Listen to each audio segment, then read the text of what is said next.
Buenas noches, buenas noches, buenas noches. ¿Cómo les va a todos? ¿Cómo están? Bienvenidos. Un poquito de café para arrancar la noche. ¿Cómo le va, don Gonzalo? Gonzalo, lo estuve llamando hoy, ¿eh? ¿Cómo anda usted? Eh, pero está todo ok para la gran jornada de mañana de los más pequeños. O de los más grandes, qué sé yo, no sé. Un saludo grande, Gonza, y un saludo grande a los que están del otro lado, ¿eh? Bienvenidos una vez más para estas charlas abiertas, para poder conversar un poco en medio de una pandemia y una cuarentena irregular, distinta en el país. Y digo esto porque está claro que en los últimos días si se quiere incrementando la diferencia y la brecha entre una Argentina que pasa por una etapa diferente de la cuarentena y otra que la pone todavía más firme. Una etapa de una Argentina que al carecer de todo tipo de recursos la pasa muy mal, en Buenos Aires principalmente, y otra que encerrada y con los recursos y con la posibilidad de comer y de poder seguir adelante con sus vidas como se puede, pero al fin pudiendo hacerlo, trata de mantener lo más firme posible su cuarentena. Bueno, hoy volvió a crecer el número de personas infectadas, se conocieron nuevos casos de coronavirus en el Chaco, de personas fallecidas. Apareció un caso de coronavirus más en Corrientes, de una persona que trabaja en un establecimiento, en un instituto de médico en Resistencia. Así que bueno, en eso estamos y así andamos, ¿no? Quiero saludar al señor Maleta de Loco, al señor Mariano Iturriaga, que acaba de tener una de esas charlas de viajes y música con el señor Hugo Escófano. El saludo para Talu, que está ahí, para Efra Sandoval, para el señor Adrián Berman. ¿Cómo va, Adrián? Después contame cómo viene el proceso en los cines también, ¿no? ¿Qué se sabe de sí, futuros protocolos también para la industria? Para Angie un saludo grande también, que anda por allí. Y en un instante, seguramente, vamos a tener al invitado. El invitado de hoy, María José. Hola María José, ¿cómo está? ¿Cómo está toda la gente de Goya? También gracias por hacer su aporte siempre y a toda la gente de Jacarandá allí, en ese lugar maravilloso que se respira arte todo el tiempo. Un saludo grande desde aquí. Hola Tavo, hola Tabito, ¿cómo estás? Muy buenas noches Lorena. Tabito, no sé si lograron verlo en la luna, al señor Guillermo Yapiré Brown. Yapi es una de esos casos muy raros por estos días, ¿no? En el que tiene mucho para decir, para manifestar, porque la industria de la cual forma parte está paralizada, pero al mismo tiempo se toma el trabajo de devolverle alegría a la gente, musicalizando desde su lugar y a través de las redes, haciéndonos vivir fiestas increíbles los fines de semana y durante la semana también. Bueno, hay un programa que se hizo hoy en la Luna, en T5 Satelital, que seguramente mañana ya lo vamos a tener en el canal de YouTube de la Luna y lo voy a compartir por acá para que lo puedan ver igual que los demás programas. Les decía, el programa de hoy, la charla de hoy, más que programa, la charla de hoy, tiene a un invitado argentino, correntino, pero que está radicado en los Estados Unidos. El hombre, entre otras tantas cosas, es novelista y escritor, pero digo entre otras tantas cosas porque en realidad no se dedica solamente a esto, o vive de otras cosas. Y también hay que ver esto, ¿no? De cómo a la gente del arte le cuesta mucho, esté donde esté, poder vivir de lo suyo específicamente. Y me di cuenta, me enteré, porque anduve buceando un poco en su página, que acaba también de terminar un libro, una novela, que habla un poco del COVID. O sea que vamos a estar conversando enseguida con alguien que además nos va a contar el verdadero panorama de el coronavirus en otras latitudes. Un saludo para Andrés, que está ahí, y yo por lo menos me parece que todavía no logro verlo a Carlos, que está por ahí. Bueno, ojalá que lo encuentre enseguida nada más, ¿eh? A Rafa un saludo grande. A Eddie o Edico, un saludo grande para él, para la gente que está del otro lado, para todos. Bueno, y ahí está, ahí lo tengo a Carlos del otro lado. Señoras, señores, disfrútenlo, disfrútenlo y pregúntenle de todo. Vamos a hablar de literatura, vamos a hablar de libros, vamos a hablar de novelas, vamos a hablar de mucho de esto, pero vamos a aprovecharlo también para que nos cuente cómo es en los Estados Unidos.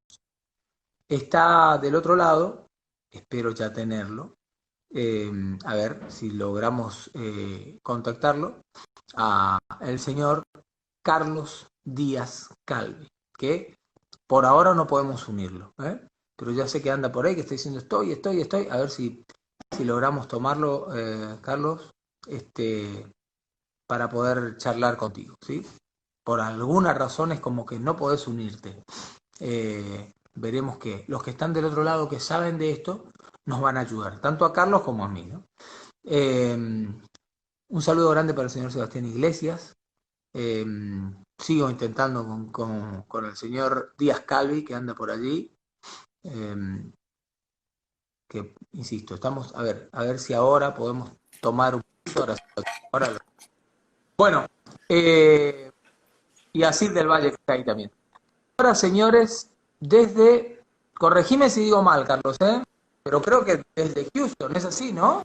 ¿En dónde? En Texas, ¿dónde estabas? ¿Dónde estás, Desde Houston. Carlos, un correntino perdido por el mundo, dirían algunos, ¿no? Así es, estamos en Houston, Texas. Hay un poquito de delay, así que voy a ver. Un saludo a todos, por cierto. Un gusto. Bueno, gracias primero por el tiempo, Carlos. ¿Cómo te va? ¿Cómo estás? Contanos primero bien cómo se está viviendo esta etapa de pandemia allí en los Estados Unidos, más precisamente en donde te encontrás. Sí, claro, bueno, estoy en Texas. Como se habrán enterado últimamente, los últimos 2 días llegamos a esa cifra de 100.000 fallecidos, hay más de 1,5 millones de contagiados en Estados Unidos. Pero yo siempre, el otro día hice la aclaración, es muy difícil opinar o hablar o comparar Estados Unidos porque es un continente en realidad. Texas en particular ha tenido 5.000 contagiados, 50.000 contagiados en total y ha tenido más o menos 1.500 muertos, pero es un estado que es el del tamaño de Buenos Aires, Córdoba, Santa Fe y Mendoza, todo junto, y son 30 millones de personas. Entonces, en ese sentido sí podemos hablar. Y hemos tenido suerte de que al principio no pegó tanto como pegó en otros lugares, como fue en Nueva York. Pero bueno, la curva está ascendente, pero no tenemos cuarentena. Lo están tratando de manejar bastante el gobierno. ¿Cómo es esto de no tener cuarentena? Y básicamente, ¿cómo es el manejo de esta Sí, no sí, cuarentena? te lo explico. Bueno, lo que pasa es que Estados Unidos, y yo me imagino que Brasil también, por definición del nombre y de los estados, son Estados Unidos. Están unidos apenas por un hilo del contexto federal. Entonces el gobierno federal no puede, por más que diga lo que diga o tuitee lo que tuitee, puede llegar a afectar directamente la vida de los estados. Entonces depende mucho de los gobernadores, que obviamente se plegan a un lado al otro. El tema particular con Texas, con todo Estados Unidos, que no hubo una cuarentena estricta. No pueden decretar una cuarentena estricta, es anticonstitucional. Y aquí es sobre todo Tejano, Oklahoma, son muy de sus derechos personales y sus libertades. Entonces, para eso tienen la segunda enmienda y para eso están armados también, ¿no es cierto? De que no pueden permitir que un gobierno, que cualquier gobierno, por cualquier razón, usurpe esos derechos. Entonces, lo que hubo sí, para comentarte, Daniel, y a tu audiencia, lo que sí hubo es una cuarentena, no es una cuarentena, es un stay at home, es la orden, que es habilitar a las empresas, pedirles a las empresas, y obviamente cerrar las escuelas, que a eso habilite a todas las personas de quedarse en su casa. Y la recomendación es de quedarse en su casa. Eso fue levantado ya hace un mes, pero la gente se queda en la casa, la verdad. No salimos mucho, yo no salgo mucho, la familia no sale mucho.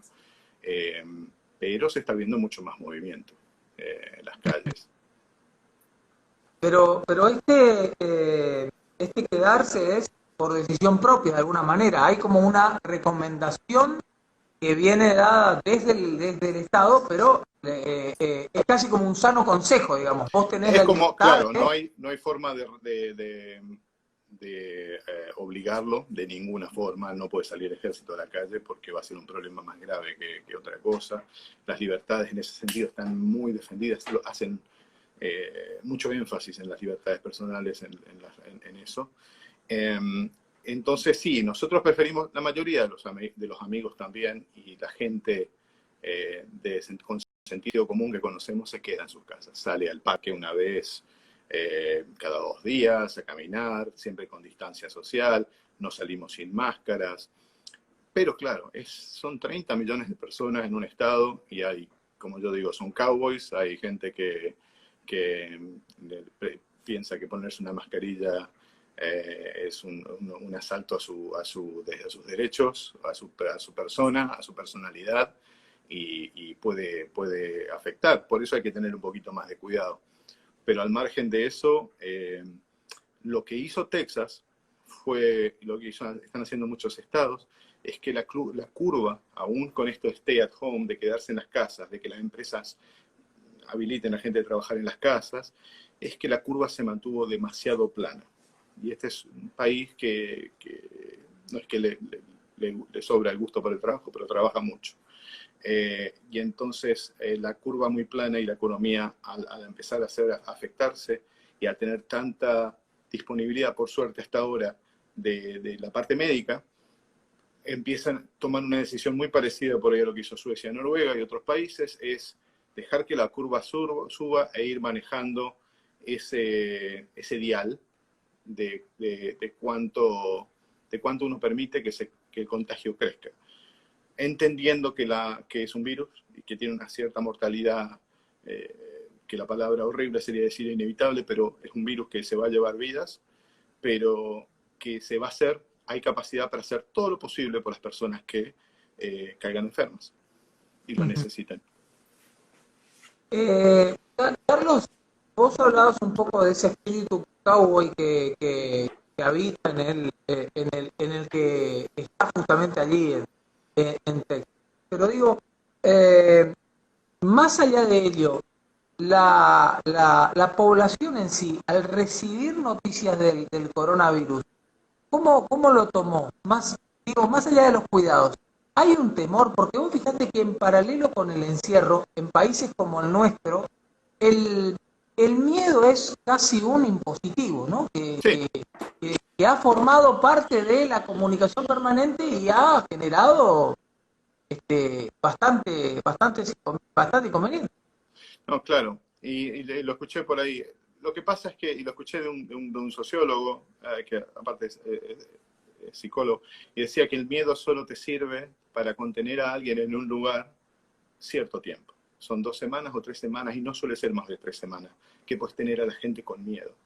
Luego el cerebro empieza a hacer sus jugarretas de decir, bueno, si es menos del 1%, menos del 0,5%, no voy a ser yo, y si soy yo, de algo hay que morirse, si es que fuera tan grave, ¿no es cierto?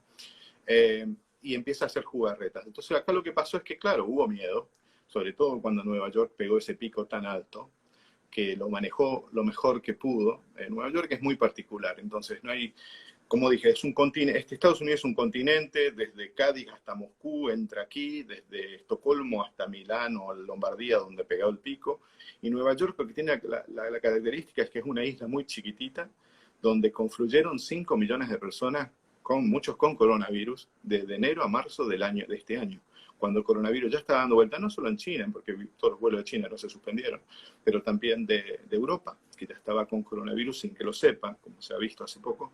Entonces es una isla muy chiquita y vertical y ha pegado muchísimo. No es excusa y ya se van a ver qué pasó, pero es claramente es algo que pega mucho por contacto y por la cercanía. En Texas tenemos la suerte de que las casas están muy separadas. La gente vive en los suburbios, no vive en Houston, en la ciudad, por ejemplo. Y todas las casas están separadas. Entonces, para responder tu pregunta, hubo miedo al principio, obviamente, no salimos por muchas semanas, pero cuando se empezó a saber que los ratios o el contagio estaba dentro de bajaba a 1 y estaba un poquito más manejable, la gente empezó a reclamar abrir sus negocios con distanciamiento social y demás. Y al gobierno le sirve, y le sirve mucho, y lo auspicia, que las empresas grandes, las empresas chicas, y todos tengan que estar produciendo porque el Estado se financia con los impuestos, claramente. Del miedo se pasó... Sí, disculpa. No, decime, te escucho. No, lo que te decía, del miedo se pasó a una tensa calma y un cuidado que tenemos todos, obviamente. Y en esta casa en particular, entre los argentinos, pensamos que se adelantaron un poco en abrir las puertas, pero lo entiendo perfectamente y está justificado. Entonces lo que hacemos es jugar con estas reglas, nos quedamos en casa todo el tiempo posible, vamos a hacer la compra o al parque siempre que no haya nadie, hasta que tengamos un poquito más de seguridad. Con la suerte, Daniel, que la escuela está terminando esta semana. Tuvimos 2 meses de escuela virtual, los chicos acaban de terminar de pasar de grado y empiezan las vacaciones de verano. Entonces eso ayuda también a minorar la presión sobre los padres, claramente, que como en Argentina... Perdóname, ¿estuvieron en clase los chicos en este tiempo? No, clases virtuales nada más. Clases Nada virtuales. más virtuales. Sí, todos los días, pero clases virtuales. Como en Argentina, me imagino. Déjame saludar a las personas que están del otro lado, a Beru, que está ahí, a Gonza, que sí, me estaba preguntando, ¿está trabajando? Sí, estoy trabajando, Gonza, en este momento. A Erika, que está ahí, a Liliana, un beso grande para ellos, para Ricardo, para Concepto, que está siempre, para Nicolás, para Oscar, para Willy, Alejo, bueno, mucha gente. Eddie, por ejemplo, que dice qué imagen tiene el presidente en cuanto al manejo de esta crisis sanitaria. Yo lo que te iba a preguntar es, vamos a contestarle como dentro de lo que vos estés dispuesto a hacerlo. O sea, son charlas en las cuales estamos los dos, pero la idea es que todo el resto pueda charlar contigo también y podamos intercambiar ideas. Encantado. Pero yo quiero saber cuál es, Carlos, la imagen que tenés de las noticias que recibís de tu Argentina. En cuanto al manejo, en algún momento el presidente dijo, entre salud y economía, yo voy a priorizar la salud. Bueno, hoy estamos ahí en una situación en la cual la gente no necesariamente termina rebelándose porque de la casa para adentro, por graficarlo de alguna manera, las quejas son múltiples. Pero los lugares donde hay mucho encierro, no es el caso de Corrientes, que ya está en una fase totalmente distinta, Dios gracias, pero en lugares como Buenos Aires, como provincia de Buenos Aires, como capital federal, el encierro es muy grande y las consecuencias económicas son verdaderamente catastróficas, más aún si considerás las características de un país que, a pesar de que los argentinos, los que estamos en esta tierra, como decíamos con Enrique Urbino hace unas noches, parece que estamos convencidos de que, bueno, como Dios se vive acá, acá no nos va a pasar nada y mañana vamos a hacer una potencia, pero nada de eso es real, digamos. Claro. Pero ¿cuál es la imagen que tenemos como argentino de lo que recibís de él? Sí, yo sigo mucho la prensa argentina, tengo mi familia obviamente en Corrientes y Resistencia, tengo muchos amigos en Corrientes y me preocupa mucho cuando los datos no se dan los datos concretos, porque cuando pasan este tipo de cosas, lo más importante es tener los datos. Los datos es los que te va a llevar, te va a tranquilizar y le va a quitar incertidumbre a las cosas, ¿no es cierto? Entonces eso tiene que ver con testeos, tiene que ver con comunicar a la población que los datos son concretos. Y eso es lo que se agradece dentro de de lo perdido que uno está, ¿no es cierto? Todos estamos perdidos con esto, es tener los datos fidedignos de lo que está pasando. ¿Cómo veo a Argentina? Primero, a mí sigue pareciendo que se tomó una medida correcta con el tema de la cuarentena. No cabe duda de que ellos saben mejor que nosotros, los que nos gobiernan, qué recursos hay para enfrentar este tipo de cosas, ¿no es cierto? Yo confío mucho en que la gente que nos gobierna no es tonta y sabe los datos, y sabe las preocupaciones y no quiere que pasen cosas que pasaron en otro lado. Pasa que llega un punto, como te dije, que el miedo te lleva hasta cierto lugar, ¿no es cierto? Luego hay que empezar a presentar opciones a la gente. Yo estoy muy decepcionado con las últimas medidas o las últimas informaciones que me llegan cuando lo miro, por varios motivos. Una es esa, pero es un mal argentino, es algo que no pasa en otro lado y que tenemos que aprender, es que de compararnos constantemente con el resto. Ahora quizás sea por necesidad, ante la urgencia también, y para mantener los espíritus altos, de estar mirando siempre a Brasil, de estar mirando siempre a lo que pasa en otros lados, cuando los otros lugares por ahí no nos están mirando tan de cerca. Yo miro porque me interesa, pero no están usando de ejemplo ni para bien ni para mal. Y a veces ellos también cometen el mismo error de comparar para mal. Entonces veo que hay mucho énfasis en lo mal que le van a los demás y es como que olvidamos de mirarnos a nuestro ombligo y me hace falta un plan. Yo cuando veo, me parece que no hay un plan. Y poner, aunque sean fechas, tranquiliza a la gente en cuanto a tener un plan. Y el Estado es muy grande. El Estado tiene muchísimos ministros, gente que parece estar todo focalizado en la salud, pero podrían estar haciendo un plan económico. Ellos saben lo que hay y lo que no hay. Un plan social, económico, infraestructura, todas estas cosas. Y mostrar que toda esta gente, que no es el presidente y no es el ministro de Salud, está trabajando también en cosas importantes, ¿no es cierto? Sentir que el Estado está trabajando. Esa es la decepción que tengo yo, porque a esta altura estamos todavía con el plan económico que dejó el gobierno anterior, que fue extendido, por cierto, pero no hubo un plan. Y no hay plan a ver hasta cuándo se va a seguir dando la maquinita, por ejemplo. Y me preocupa mucho porque los efectos son luego, no son ahora. El efecto va a ser cuando se abra todo de vuelta. Entonces, me preocupa el no tener perspectiva, que lo que uno está mirando es cuándo termina la cuarentena. La noticia es siempre cuándo termina la cuarentena, pero hay otras cosas que están pasando y me parece que es una oportunidad que estamos perdiendo los argentinos y me considero parte porque me encantaría poder volver y trabajar ahí y crecer y que mis hijos también crezcan ahí. Estamos perdiendo una oportunidad, nuestra excusa perfecta para hacer un cambio y buscar un modelo de país a 10, a 30, a 40 años, que todos compremos la idea. Todos sepamos que son 10 años que vamos a pasarla mal, pero vamos a bajar el costo social o el costo innecesario, digamos así, un 5% todos los años. Nadie está diciendo que hay que cortar todo, pero tener un plan. Y esa es la decepción, porque creo que va a terminar una pandemia histórica que va a ser para todos, para nosotros, para vos, Daniel, para la audiencia. Nunca nos pasó, ni imaginábamos que íbamos a pasar una cosa así, que esperaríamos cambios. Y mal me late que, así como hay muchos que hablan del nuevo orden mundial y las cosas que pueden llegar a pasar, no está pasando nada de eso. Y si esto llega a seguir como está siguiendo, no va a cambiar demasiado. Lo único que va a pasar es que siguió trabajando, preparándose, va a quedar incluso mejor posicionado en su poder que los que estamos corriendo la coneja. Esa es mi preocupación porque hay una oportunidad histórica de, con la excusa, que no es tan excusa, pero es una realidad, pero con esto decir, el coronavirus no nos hace mejor ni peor a ninguno, ¿no es cierto? Lo que hace es reflejar, es una lupa que refleja las necesidades y las virtudes que tenemos. Y tenemos muchísimas virtudes, claramente. Pero es una oportunidad que estamos perdiendo y que hay un peligro de que no aprendamos una lección. Y eso me preocupa, claro. Vos cuando decís un proyecto de país, que alguien que se ponga a pensar verdaderamente en esa oportunidad y proyectarlo, pero digo, considerando las características sobre todo del político argentino, no sé si me pasaría por la cabeza algo de eso. Lamentablemente, ¿no? Y por otro lado, yo coincido plenamente con vos con lo que pasa en esto de las comparaciones, ¿no? Pero la comparación con otros países termina siendo para el argentino un buen negocio. por las características de somos. Esa es la impresión que tengo, ¿no? De que nosotros, a ver, perdóname el lenguaje futbolero, pero nosotros tenemos al mejor jugador del mundo. Y los otros no.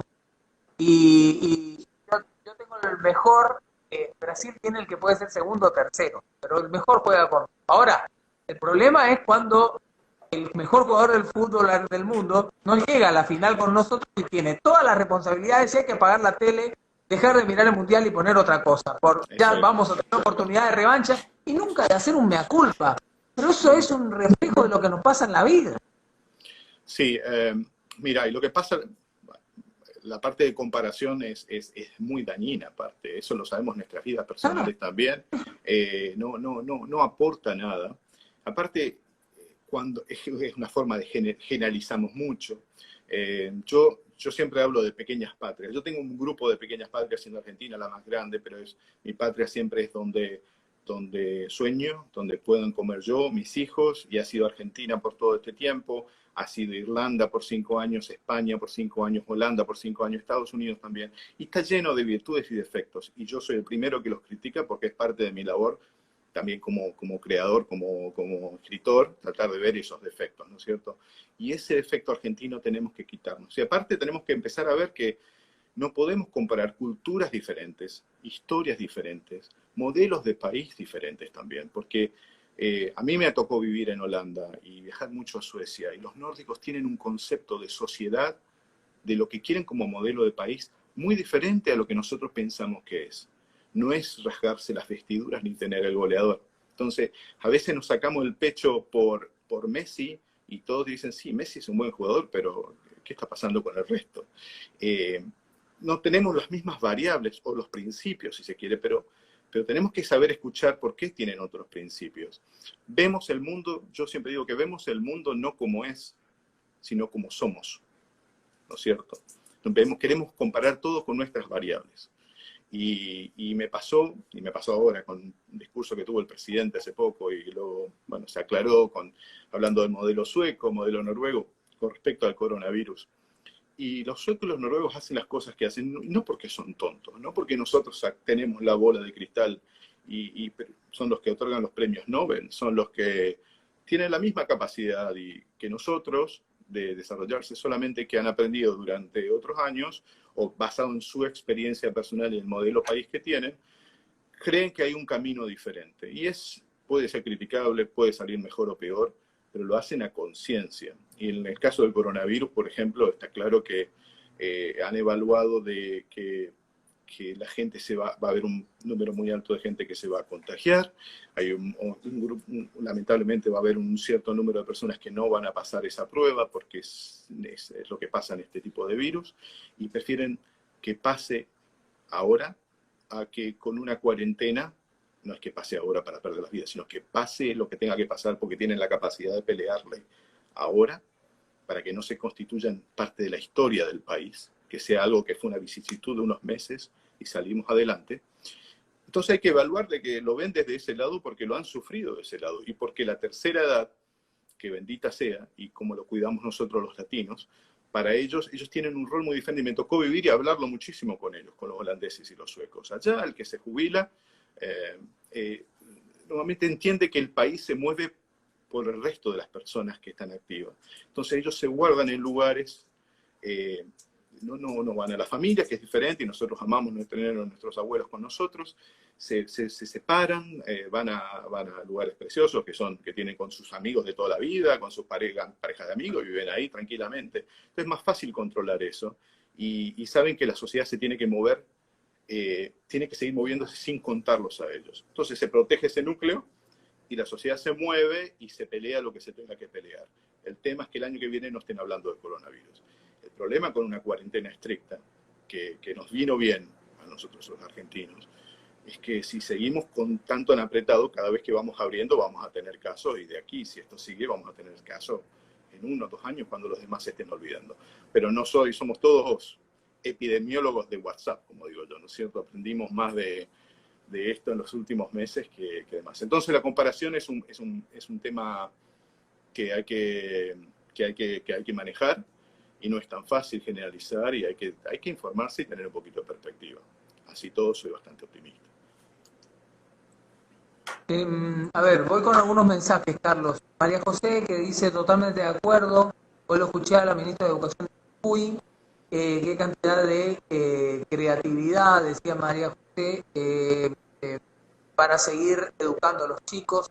Es un ejemplo de que se puede. Bueno, saludar a Pape Acevedo, a Cami, a Yacareí, a Susi, a la gente que está del otro lado, Alex. Saludos y saludos a Carlos, amigo y ex compañero de clases de programación e hijo de Graciela, dice Andrés. Sí, saludo Sí, grande para él. sí, Saludo saludos a todos. para Gastón y para Raúl, que están siempre del otro lado también. Y hoy te estamos disfrutando a vos. ¿Por qué teniendo un sentimiento tan fuerte por Argentina que se te nota cuando te expresás, Carlos, ¿no? ¿Por qué estás ahí y no acá? ¿Qué te llevó a andar por el mundo, básicamente? Es un país que como a tantos otros le fue cerrando las puertas, se fue cerrando las puertas. Y hubo algunas oportunidades de volver hace poco a colaborar. Por suerte, para aclarar, mi trabajo es ayudar a empresas, normalmente son estas internacionales, a mejorar la eficiencia y a ser más productivas, ¿no es cierto? Ya lo hablamos la última vez que pudimos conversar, que es la gestión del cambio, prepararse para lo que viene y controlar con números y valores cómo se puede mejorar y demás. En ese contexto, no empezó así claramente. Yo en Corrientes estudié sistemas y llegó un momento que por eso, también por mi parte artística y literaria, que yo siempre miré afuera, pero porque el material que consumía leyendo eran escritores de afuera y demás, siempre me dio mucha curiosidad Europa, en el caso particular Irlanda, que fue el primer lugar donde terminé viviendo y demás. Hubo mucha inquietud personal y en ese sentido, con el trabajo, ya siendo una persona que debería estar trabajando y estaba trabajando con 22, 23 años, no me podía sostener yo solo, no podía ser tampoco una carga muy grande en mi familia y decidí, como hace mucha gente en todo el mundo y lo ha hecho históricamente la humanidad, cuando no hay recursos o no hay los recursos que yo necesitaba, hacer las maletas y buscar una oportunidad en otro lado. Y teniendo la oportunidad quizás de intentarlo, porque tenía una mano atrás y una adelante en Córdoba o en Buenos Aires, dije, estoy muy cerca de Corrientes como para, si me arrepiento, volver. Claro. Y no quería darme esa oportunidad porque, como muchos de ustedes quizás, no quería darme esa flaqueza de abandonar antes de lo que podía. Entonces, miré para Ezeiza y, como te dije, quedé preso en Irlanda porque no tenía pasaje de vuelta ni recursos, pero a los 2 días estaba trabajando. Entonces, todo se resume, Daniel, a una cuestión de oportunidades, me imagino. Que es una deuda pendiente que tenemos en Argentina de dar oportunidades, de poder dar oportunidades a todo el mundo de desarrollarse pero no lo hablo por mí, lo hablo también, y pasa hoy día y vuelvo a lo mismo, disculpa por esto de emprender, poder emprender sin que te pisen el cuello, de tener un poco de éxito sin que te expriman. Y Irlanda estaba necesitada en ese momento de gente de sistemas y que yo no llegaba con muchas ganas de trabajar y con un poquito de inglés y era un sueño mío, así que conocía todas las calles de memoria con locuras de escritor. Había empezado a escribir una novela sobre Dublín sin haber estado nunca ahí, así que sabía el nombre de las calles, así que fue muy emocionante románticamente.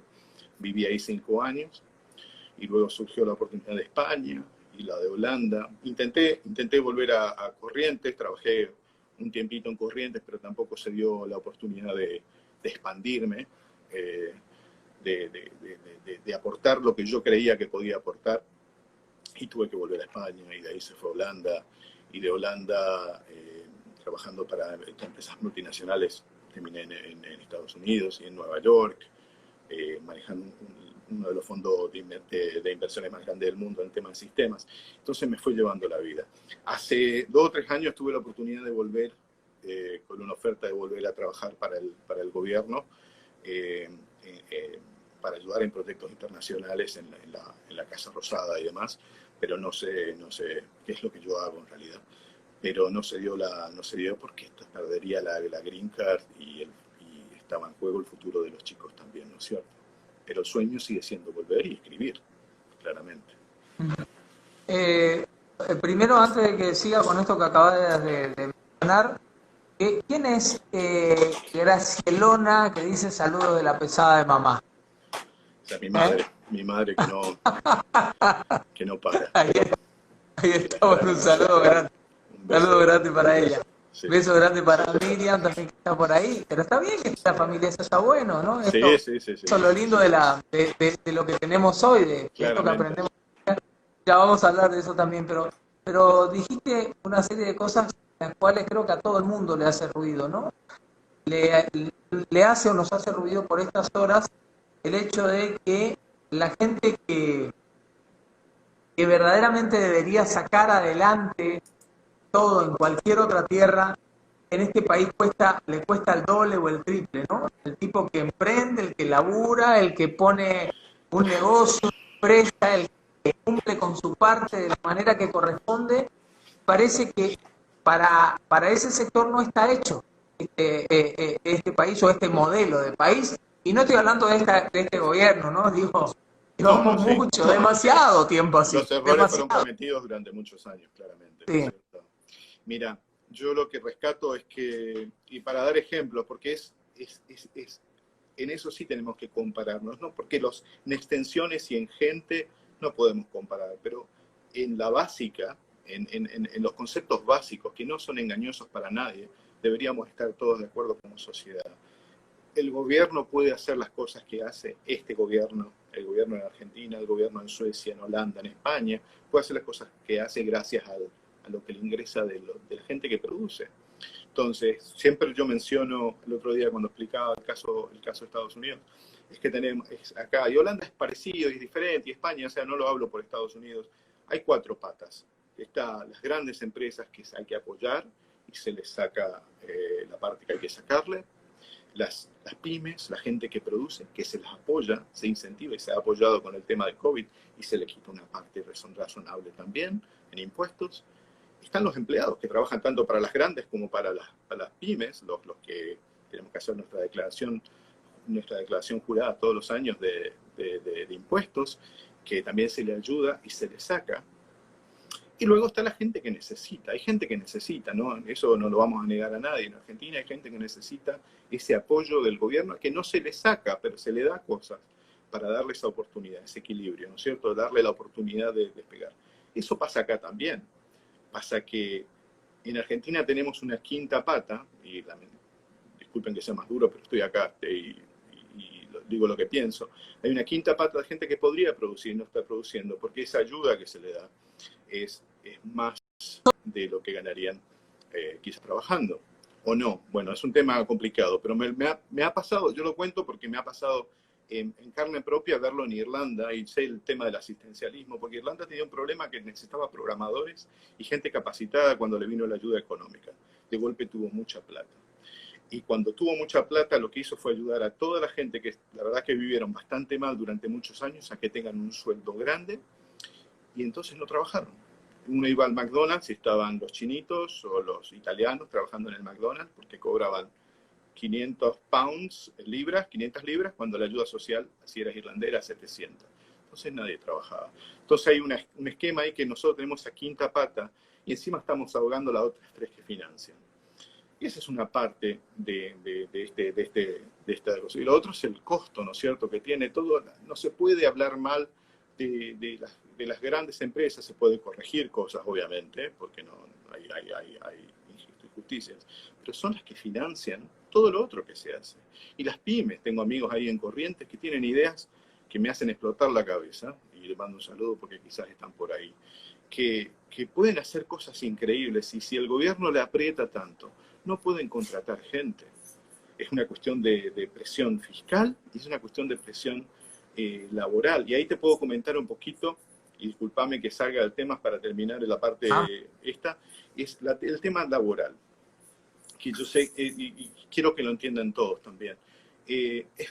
Acá, la verdad, se echó mucha gente con este tema del COVID. Creo que todo el mundo escuchó que hubieron 25 millones de personas que perdieron su trabajo, pero estábamos con un pleno empleo prácticamente, y estaba un 3% el desempleo, un 2%, ahora está cerca del 20%, un 15% más, pero ese empleo, yo confío, creo, por lo que leo, es genuino. Esta gente son empresas, las tiendas que se cerraron y ahora se están volviendo a abrir, más el tema del petróleo. Y eso va a volver. Una cosa es pasar de 3 a 30, a 20 y otra cosa es pasar de un 30% a que el 90% de las casas necesitan ayuda del Estado y estás ahogando a la pyme y al que quiere producir y quiere trabajar ya. Yo decían que las fábricas podrían haber estado trabajando, con un poquito, unas medidas podían haber estado trabajando. Entonces, eso es lo que me hace doler. Entonces, acá te pueden echar rápido. Yo ahora estoy hablando con trabajo, mañana puede ser que no tenga trabajo. Acá te contratan en un día, te echan en un día. Lo que te beneficia en el sentido de que uno tiene que estar preparado todo el tiempo para mejorar, todo el tiempo estudiando, todo el mundo está estudiando cursos, mejorando, que Excel, que esto, que lo otro, porque en cualquier momento te echan, o en cualquier momento te contrata otra empresa y no pueden decir nada, porque la flexibilidad laboral te permite eso. Es como aprender a andar sin rueditas, eso es lo que quiero decir, en bicicleta sin rueditas, ¿no es cierto, Daniel? Depende de vos y de nadie más. Y si no conseguís los recursos, si Texas se queda por el tema del petróleo sin trabajo, ya lo hice 4 veces y los amigos coincidirán conmigo, agarramos las cosas, las valijas, y los americanos son todos así, y nos vamos a donde haya laburo. No hay por qué quedarse, y lo hacen miles de correntinos cuando van hasta el sur, a la esquila, y tranquilamente lo podrían hacer gente en Buenos Aires también. Entonces yo creo que la flexibilidad laboral y apoyar a las pymes es tan importante, y a mí me duele muchísimo eso de Argentina, de que hablar con amigos y que quieren contratar y quieren crear cosas y tienen ideas incorrientes que pueden ser revolucionarias para todo el país y no pueden, porque contratas a alguien y se tropieza en la puerta al segundo día y tenés 6 meses de juicio. Es una cosa complicada. Disculpa que me fui por esos lados. No, no, pero está bueno porque cuando vos contás esto, Carlos, uno imagina Argentina e imagina el lugar, o sea, visualiza dónde estamos, al menos me pasa a mí, y visualiza la realidad de las provincias también, dándonos cuenta que es papá, la diferencia es que papá va a resolverlo de alguna manera, digamos, ¿no? Que al mismo tiempo implica que vos nunca vas a terminar desprendiéndote, porque todo lo que, ocupemos terminología local, porque todo lo que al Angaú vos estás haciendo, que es maravilloso, en realidad está recostado sobre una pata que te termina aplastando, achanchando, estancándote más tarde que temprano o más temprano que tarde, y entonces termina siendo más fácil que existan realidades como las que, bueno, lamento volver a decirlo, pero lo dije muchas veces y es la pura verdad, pero terminás encontrándote con realidades como las que pasan acá, que el gran logro a veces es ni más ni menos que te paguen el sueldo. Y como si eso fuese, como si vos mañana a la empresa que te contrató, claro, bueno, a favor, vos mañana fueras a la empresa que te contrató y una vez que te depositan la guita, vas y lo buscas al presidente que te contrató y le aplaudís y le decís, Oscar, sos un fenómeno, ¿viste? Pero es una cosa de loco, pero ese es el sistema como tal y como Y funciona. tenemos que intentar, entre todos tenemos que intentar hacer, cambiarlo de a poco, porque va a llegar un momento de hastío y creemos que no estamos. Es una cuestión de Argentina tiene potencialidad, y ya lo dijo el neurólogo, neurocirujano, no me acuerdo el apellido ahora, pero es también la potencialidad la tenés que realizar. No importa tener a los mejores jugadores del mundo si no ganas el mundial, y mal que me pese a mí que soy re futbolero. Tenés que concretar, no es potencialidad, tenemos el potencial de hacer las cosas. Yo siempre, y otra frase amarga mía en ese sentido, es nosotros hablamos en Corrientes, tenemos una cosa bellísima que es los esteros del Liberal, ¿no es cierto? Pero para ser sinceros entre nosotros, el estero de Liberal no le aporta a Corrientes lo que podría aportarle, tiene un potencial, es una belleza, pero Corrientes como está, le vendría mucho mejor tener el campo que tiene Santa Fe y toda esa parte arable y vacas. Sin menospreciarle, creo que uno de los acuíferos más grandes del mundo, y lo he estudiado bastante, y el valor que tiene para el mundo, pero para Corrientes no lo hace más rico, más pobre. ¿Por qué? Porque son como las inversiones que se hacen o el Bitcoin. Uno puede ver que crece, baja, pero hasta que no cambiaste ese dinero, no lo concretás. Hasta que no hacemos algo con eso, no lo concretás. Argentina está lleno de potencialidades y le falta concretar. Y el último cosito que te quiero agregar, porque lo estabas hablando vos en cuanto al país, también hay un falso mensaje en cuanto a la solidaridad. Porque se habló mucho de la solidaridad, del dólar solidario, hay que ser solidarios, pero la impresión que me da, con todo respeto, es que, primero que nada, no todos los países hablan de solidaridad. Un holandés me hablaba una vez cuando yo le pregunté sobre este tema de qué considera él lo que es ser solidario, porque hablaba mucho del individualismo y la solidaridad. En ese momento estaba más Che Guevara hablando de lo que es ser, que me parecían individualistas, y yo venía más de ser solidario. Decía, la solidaridad vista por los holandeses o un noruego es hacer las cosas bien. Esa es la mejor forma de ser solidarios con el resto de la sociedad.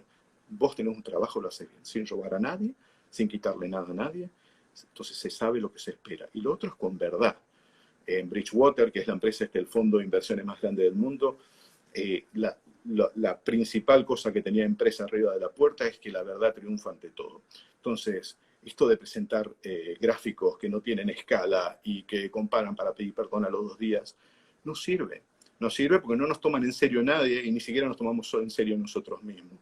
Entonces, ser solidario no es tanto hablar, ser solidario con la plata de los demás, quitarle a alguien para darle a otro, cuando no están bajándose los sueldos los políticos, cuando se llenan la boca de hablar de los abuelos, cuando la plata del ANSES paga el fútbol, y ni siquiera la plata del ANSES es de los abuelos. Es tu jubilación, Daniel, es la jubilación de todos los que están acá también. Es ese aporte, porque al final el juego que estamos jugando es que tus hijos van a pagar tu retiro y que los hijos de ellos, ojalá los tengan, van a pagar el retiro de ellos. Es toda una gran bola de falta de solidaridad, de que no estamos haciendo las cosas bien. Reglas claras, verdad, y hacer las cosas bien. Es lo más solidario que podemos hacer para todos, es lo más justo, sin que te regalen nada. Otra cosa me decían es eso. Solidaridad es que nadie te regale nada. Y entonces uno aprende que todos tenemos que hacer un poquito de esfuerzo. Y con el esfuerzo, sin esperar nada, vamos a salir todo adelante. Entonces, una cosa es decir y otra cosa es hacer. El individualismo, se habla mucho de Estados Unidos, que la gente es muy individual, y otros países, ¿no es cierto? Lo pongo de ejemplo acá porque suena mucho, ¿no? La gente es muy individualista, no le importa a los demás. Pero cuando hubo que cruzar el océano a pelear con los nazis, mandaron 16 millones de personas al muere, y murieron 500.000. Si no estaríamos todos hablando alemán, aunque le declaramos la guerra 2 días antes que termine la guerra nosotros en Argentina. Entonces, tenemos que tener un poquito más de concepto de qué es ser solidario, qué es lo que nos están diciendo ser solidario, y tomar nuestras propias decisiones. Disculpa que te doy Dijiste eso, dijiste individualismo y yo digo, individualismo suena a egoísmo, y alguna vez aprendí otra manera de ver al egoísmo que también incluye a esa falsa solidaridad, porque uno puede creerse no egoísta por pensar en nosotros, y resulta que si yo me pongo a pensar en vos y en tu familia, pero vos no me das bola, yo me enojo. Entonces es una manera, vos tenés todo el derecho del mundo de decirme del otro lado, pero Daniel, al final no era que lo tuyo era desinteresado, o sea, vos estás esperando algo a cambio, que en el fondo también habla un poco de nuestros propios egos. Y Pero es es como el una... amor. Y claro, exactamente, exactamente. Si esperamos siempre algo a cambio, no va a funcionar así. Y aparte, si la solidaridad, por definición, no puede ser forzada. No podemos, estamos jugando a hacer Robin Hood sacándole a alguien que no quiere dar. Lo que hay que dar es argumentos, datos y decir, esto es más justo. Y así todos nos... Y esto es más justo y este es el plan que tenemos a 5 años, a 10 años, a 20 y a 50 años. Luego cambiaremos. Dentro de 6 meses lo cambiaremos. Pero hay un plan, y cuando me voy a mis acreedores o a la gente que tengo que pedirle algo, le digo, tengo este plan, no sé si lo voy a cumplir, pero estos son los números, esto es lo que puedo pagar y esto es lo que planeo hacer con lo que me queda. Es tener plan en la vida, ¿no es cierto? Un poquito de ser ordenado. Saludemos a Matt, que está del otro lado, a Jorge, a Vani, a Simplemente Corrientes. María José dice un par de cosas. Habana, zona sur también. Habana, zona sur, me suena a alfajor, ¿no? No sé a vos, pero a mí me suena. Me viene bien. Claro. Bueno, María José dice, acá el que trabaja y produce es el enemigo. Yo me dedico a la ganadería y cada día es una lucha, dice María José, cuando el campo es el sector que producimos, que produce dólares y nos matan a impuestos. Sí, Bueno, es sí, la realidad en la que estamos, ¿no? Y hay que, dice Eddie, hay que cambiar el sistema político argentino. Bueno, de ahí a que sí, lo no sé. permitan los políticos, hay, hay Es también que... diferente. Sí. Pero aparte no tomar a la gente de tonta, ¿no es cierto? La gente sabe mucho más de lo que sabe mucho más de lo que creemos. Lamentablemente es un poquito más difícil de que reaccione de lo que esperamos también, ¿no es cierto? Porque no hay que permitir, ojo, lo hablo desde un país donde tiene un presidente que dice cualquier cosa también. Lo que siempre digo es que una cosa es lo que se dice y otra cosa es lo que hace, y creo que Brasil le está pasando una cosa muy parecida dentro de toda esta tragedia, donde Bolsonaro dice cosas, pero los estados son independientes y hacen otra. Y al final Bolsonaro sigue con un piso de gente que le gusta que digas tonterías, ¿no es cierto? Nosotros no podemos darnos esos lujos. Brasil tiene 320 mil millones de dólares guardados que puede de libre disponibilidad para usarlos para lo que sea, no los usa porque no quiere. Nosotros no tenemos ese lujo y esperamos que nuestros políticos hagan lo que tengan que hacer. Pero básicamente es eso. Y lo mismo, ser sinceros y ser concretos con las cosas. No puede venir un ministro a decir, es lo mismo, a ver, yo tuve que pagar la hipoteca hace una semana y estaba diciendo, qué lindo sería poder ir a decirle al de la hipoteca, no te pago porque la fecha que me diste me parece anecdótica, y no solo eso, sino que voy a hacer una falta de pago soft. A ver si en unas semanas hablamos y veo si te pago, si te gustan mis términos. Estaría viviendo en la calle con los chicos en este momento. A ese nivel también es exactamente lo mismo, te lo aseguro. Es decir, ¿pero qué me estás diciendo? ¿No firmaste algo? ¿Firmamos algo para esto? Obviamente que es injusto y hay que hacer una evaluación, pero no podemos estar jugando con la gente, riéndonos de los compromisos que tenemos, porque entonces no nos tomamos serios nada de lo que hacemos. No nos toman en serio tampoco afuera. Y es eso nada más, Daniel. Pero bueno, es muy poético todo también, ¿no es cierto? A ver, leo un par de mensajes y entro en otros temas, si me permitís, Carlos. Sí, claro. Dice Carey, estoy obsesionado, que además de lo que vivimos, estamos sumergidos en tremendo cambio de época y nosotros estamos atados al pasado.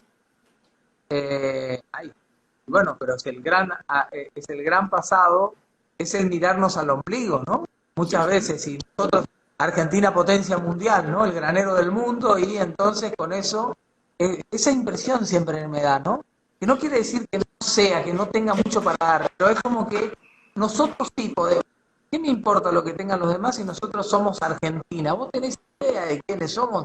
Y con Es, eso que para muchos, que cierto es también, no hay que incluir, como te dice mucha gente del interior, no es lo mismo el interior del país claramente. que lo que pasa en el centro-centro, pero bueno, pero también es lo que nos hemos venido buscando y cómo nos han ido tomando.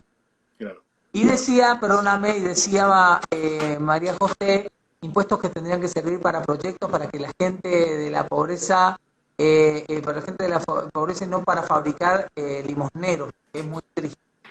¿Sí? Sí. Bueno, Gonzalo, sí, ¿te vas a decir algo? No, no, coincido con vos. También tenemos que aprender a mirar qué es lo que tenemos, en el sentido de que nosotros antes, hace unos años, y hay que llamar las cosas por su nombre, teníamos ricos, clase media, la que la mayoría de nosotros pertenecíamos, y había que podían darse un viajecito a veces, y esa era la clase media, una planeaba para sus cosas, y la clase más humilde o el pobre que llamábamos no podía darse esos lujos, pero podía trabajar. Lo que nosotros estamos llamando pobres hoy, y hay que ayudar, es gente indigente, no es pobre. Tenemos mucha gente que no tiene ni las oportunidades, no es tener y no poder hacer algunas cosas, vivir al día. Gente que no vive. Entonces estamos en Argentina, bajó todo eso para abajo, y entonces no es humildad o pobreza, es gente que está en indigencia y esa hay que ayudar. Hay que llamar las cosas por su nombre, ¿no? Cuando uno va a España, también tienen sus pobres, pero los pobres son los que no pueden planear a largo plazo más de un mes porque están viviendo al día. Todo el mundo llama así a la gente pobre. Y después está la gente indigente, la gente que el país no puede permitirse tener y tiene que ayudar, obviamente. Pero cambiándole el nombre, hacemos como más injusto todo, ¿no es cierto? Tenemos que hacer un cambio en ese sentido también. Dice Yacaré, me refiero a la cuarta revolución que Corrientes la está viendo pasar. Saludamos a Walter y saludamos a Victoria, también que está por ahí. A ver, vos estás laburando, me dijiste, en un... Yo estoy trabajando en un par de lugares.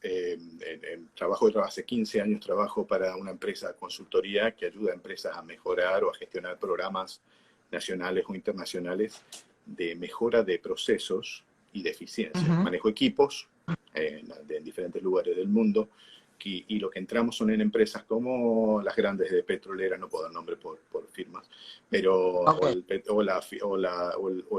fondo de inversiones más grande del mundo está en Nueva York. Vamos, le mejoramos todos los procesos, cómo hacen las cosas, le quitamos gordura a todos los procesos para que sean más eficientes, ¿no es cierto? Y por eso mismo eso se aplican en gobiernos también y podrían aplicar el gobierno de que todo tenga un objetivo. Si uno va a estar pagando tanta plata por una oficina anticorrupción, tiene que tener el objetivo de poner tanta gente presa para justificar los millones de pesos de vos y de toda la gente que están cobrando. Son ponerse objetivos y después controlar que esos objetivos se cumplan. Lo mismo estoy haciendo para empresas en Corrientes y es mi trabajo básicamente. La gestión del cambio. ¿Vos sos eso o sos escritor? ¿O sos un poco de todo, Carlos? Bueno, buena pregunta, ¿no es cierto? Esto fue una decisión hace un par de años que decidí empezar a llamarme por lo que me siento, ¿no es cierto? Entonces y tampoco soy tan escritor en el concepto que yo peleo mucho, en el tema de considerarse un artista o ponerse a hablarle a la luna, aunque respeto el nombre del programa que tenés también. No soy de tanto hablarle de la luna, sino soy más un contador de historias. Miro mucho la luna, miro mucho el amor, miro mucho la política y la economía, pero cuento historias. Me gusta contar historias como lo hacía Julio Verne, y son modelos que tengo de aventuras, ¿no es cierto? Y yendo un poquito en la introspección también. Entonces yo me considero un escritor, novelista más que nada. Me gustan las novelas, me gusta contar historias y desarrollar personajes. Que por cuestiones de la vida, que uno tiene que poner un plato de comida, tiene un oficio y que le sale bien por ahora, que no tiene que ver con la escritura. Pero creo que tenemos la obligación todos, vos y lo hablamos, todo el mundo, de intentar forzar esos preconceptos de qué somos, de eso de pelear y decir yo soy ingeniero, llamame ingeniero. Todos somos seres humanos y tendríamos que tener varias inquietudes, no solo la del título. Y el que le toca la guitarra y el que pinta, y ser orgulloso de esas cosas, porque es lo que está faltando y va a faltar en este mundo que cada vez está un poquito más duro. Los oficios, los artistas. Los artistas jugaron en esta etapa, me parece que en todo el mundo, yo por igual, en esta cuarentena fueron los que levantaron una bandera que hacía falta, sobre todo para la gente que estaba más sola, más aislada, más en su caja de zapatos que había comprado con mucho esfuerzo o que la alquilaba, en ese espacio en el que esa persona que estaba mayor, que estaba solita y que no podía recibir al resto de la familia. Y entonces la tecnología por un lado y los artistas se unieron para darle una respuesta o llenar un vacío, si se quiere. Me parece que demostraron o demuestra la parte artística del ser humano que tiene un valor tremendo, que sin embargo, en el mundo en el que estamos, vos de alguna manera lo acabás casi te diría que de reafirmar, no es tan fácil vivir de artista.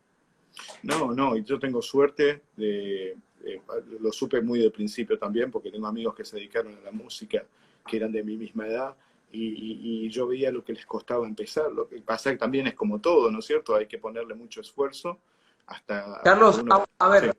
Espera, no es que te quiera interrumpir, pero a la hora viene un corte de Instagram que ya está Bueno, llegando. O sea que perfecto, vamos a dejar este tema. Salgo y vuelvo a ingresar y quiero hablar de este tema específico, ¿no? perfecto, perfecto. De cómo es esta realidad. Dale, Salimos y volvemos a ingresar, ¿sí? encantado. Dale, Hasta dale, luego. dale, vamos.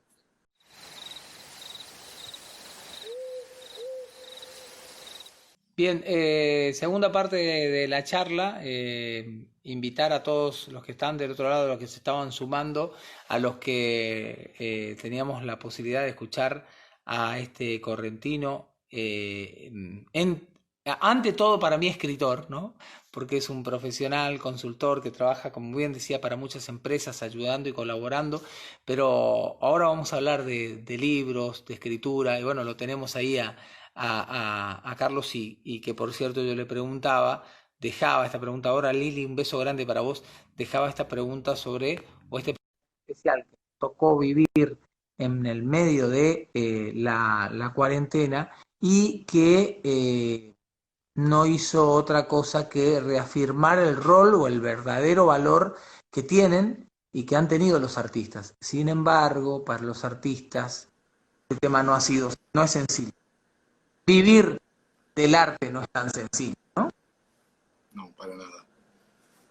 Así es. No, bueno, es una deuda pendiente que creo que tenemos mucha gente que nos gusta escribir o la música o pintar, de darnos esa oportunidad tarde o temprano, ¿no es cierto? Pero es un mundo bastante cruel con el artista. Me contaba un amigo que vive en Suiza, perdón, de Córdoba, pero que vivió en Corrientes, que en Suiza, por la falta de artistas que tienen, porque tienen una falta, toda la gente se dedica a la economía, son banqueros o gente de sistemas, te dan un subsidio muy bueno con tal de tener artistas propios. Y él se nacionalizó y le dan un subsidio, entonces puede vivir realmente de presentar pinturas mejores o peores, con tal de que presente 4 o 5 pinturas todos los años, puede vivir de eso y seguir aprendiendo. Y da una sana envidia poder dedicarse realmente a las pasiones, ¿no es cierto, Daniel? Cosa que otra vez es una cuestión de oportunidades, pero Argentina siempre ha tenido buenos artistas también, entonces por ahí es una pirámide donde reina mucho el tema del esfuerzo y el sacrificio y realmente gente que es muy capaz llega, pero hay muchos que quedan en el camino que deberían tener una oportunidad. Claro, ese es el gran punto, ¿no? Y vamos a dedicarnos a hablar de los escritores un poquito. Sí, No quiere decir que en las demás ramas no exista. Hemos conversado con María José, estuve conversando hace unas noches del arte plástico. Con Susana Canevaro hablé de libros desde el lugar de la librería en la que se encuentra. muy Y eso importante. de que hay personas que tienen, no sé si tocadas por, o que han encontrado la forma de ser reconocidos. Ahí está Gaby Bartolucci, por ejemplo, un artista músico tremendo. No todo el mundo tiene la suerte de poder hacer que su obra trascienda. Y hoy, mira, cuando uno se pone a analizar la cantidad de ferias de libros que hay en Corrientes, la cantidad de gente que labura, que escribe, la cantidad de material que edita Leo Moglia, por decirlo, por llamarlo a Leo como tantos otros, Claro, un grande. puedo decir, pero hay tanto, pero a veces parece que es muy para consumo interno, ¿no? Como que aún habiendo una gran obra de Díaz Calvi detrás, bueno, no dejemos. En esto del pisoteo parece que pasa más o menos lo mismo. Y yo no sé si es un tema argentino o Sí. verdaderamente ocurre en todas partes. Bueno, es un país muy exitista igual, ¿no es cierto? Sí, y va muy de la mano con lo que hablamos antes del reconocimiento, de estar mirando un espejo que nos queda lejos, que está en Europa o Estados Unidos, y si a ese, y tenemos correntinos que están por ahí también, poetas y demás, pero si le hacen un reconocimiento afuera, le reconocemos nosotros. Si alguien lo menciona afuera, lo reconocemos nosotros. Cuando en realidad tenemos un nivel de escritores, de pensadores en el sentido de soñar, no voy a dar nombre, Pilar, Muni y demás, que son gente que sabe transmitir los sentimientos, que es muy diferente a lo que yo hago. Yo soy más contar historias y aventura, por formación, ¿no? Y no soy de hablar mucho de las cosas autóctonas de Corrientes, por eso yo entiendo que por ahí en Corrientes yo no voy a ser jamás profeta en mi tierra, porque hablo de crímenes en Suecia o de sociedad, o de Turquía o de Malasia